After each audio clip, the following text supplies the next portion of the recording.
बुरे बनो तभी वैल्यूएबल बनोगे।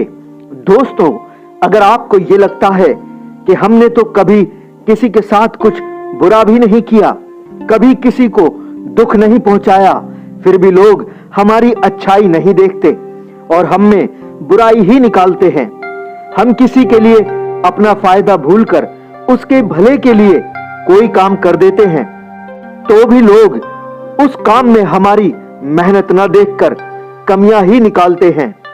आखिर क्यों इतना प्यार और सम्मान देने के बाद भी लोग हमारा सिर्फ इस्तेमाल करते हैं, फिर हमें भूल जाते हैं।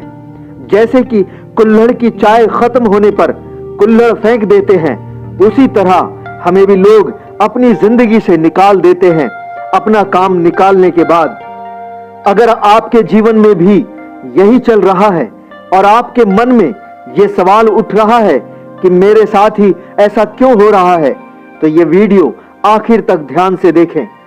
इस रहस्य को समझने के लिए मैंने आचार्य चाणक्य की नीति से अध्ययन करके आपके लिए बड़ी ही महत्वपूर्ण 4 नीति लेकर आया हूं। इससे पहले यदि आप मेरे चैनल पर नए हैं तो प्लीज सब्सक्राइब करके सपोर्ट कर दीजिए। तो आइए जानते हैं आचार्य चाणक्य की ये 4 महत्वपूर्ण नीतियां। सबसे पहली नीति, बार बार लोगों का भला करना बंद कर दो।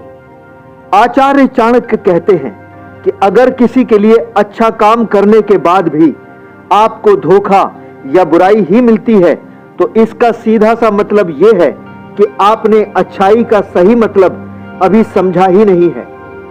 लोगों के मतलब में उनके काम आना ही अच्छाई नहीं होती और बार बार दूसरों के ही भले के लिए काम करना या उनकी बातें मानना बेवकूफी होती है।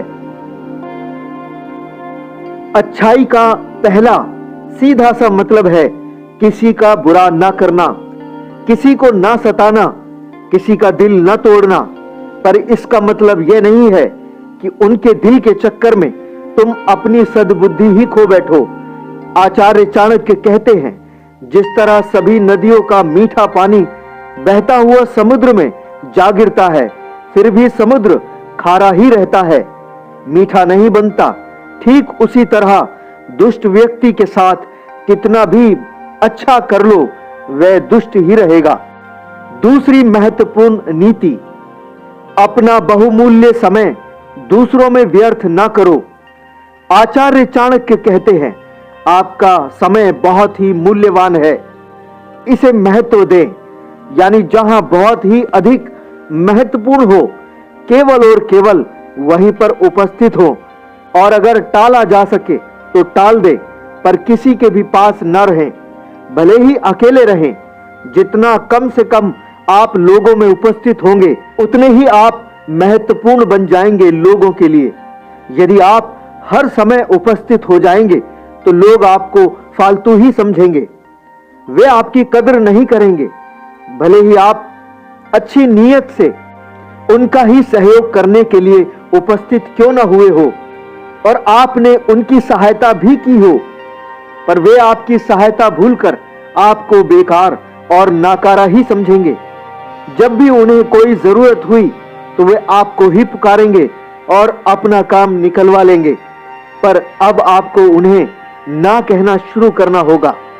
तीसरी महत्वपूर्ण नीति, भलाई करो पर आंखें खुली रखो। दोस्तों, बुरे बनने का अर्थ ये नहीं कि आप किसी के साथ बुरा करो, नहीं। आचार्य चाणक्य कहते हैं कि दूसरों की बात मानो और उनकी मदद भी करो, लेकिन सोच समझकर कि सच में उसे मदद की जरूरत है या वो आपकी अच्छाई का सिर्फ फायदा उठा रहा है। बहुत से लोग अपने बड़प्पन का दबाव डालकर या कोई पुराना एहसान याद दिलाकर आपसे कुछ काम निकलवाते हैं, तो आपको ये समझना होगा कि आपका इस्तेमाल तो नहीं हो रहा है। चौथी महत्वपूर्ण नीति, मीठी मीठी बातें, बड़े बड़े वादे करने वालों से दूर रहें। हम मतलब भरी दुनिया में रहते हैं, यहाँ पर हर कोई अपना मतलब निकालने के लिए आपसे मीठी मीठी बातें करेगा, और बड़े बड़े वादे करेगा, कस्में खाएगा, कुछ भी करके आपसे अपना काम निकलवाएगा। पहले आपको यह देखना है कि वे जो बोलते हैं खुद भी करते हैं या नहीं। कहीं ऐसा तो नहीं है कि वे औरों से भी ऐसी ही मीठी मीठी बातें और वादे करते हैं पर कुछ करते नहीं हैं, सिर्फ कहते हैं। और ऐसे लोगों की एक खास पहचान ये भी है कि ये सदा रोते रहते हैं, खुद को मजबूर और लाचार दिखाते हैं, क्योंकि वो जानते हैं कि आप जैसे कोई ना कोई भले इंसान होते हैं और उनके काम बना देते हैं। पर आपको मीठी मीठी बातें और बड़े बड़े वादे करने वालों से बचना है, नहीं तो वे आपकी दया भावना को जगाकर अपना काम निकलवा लेंगे।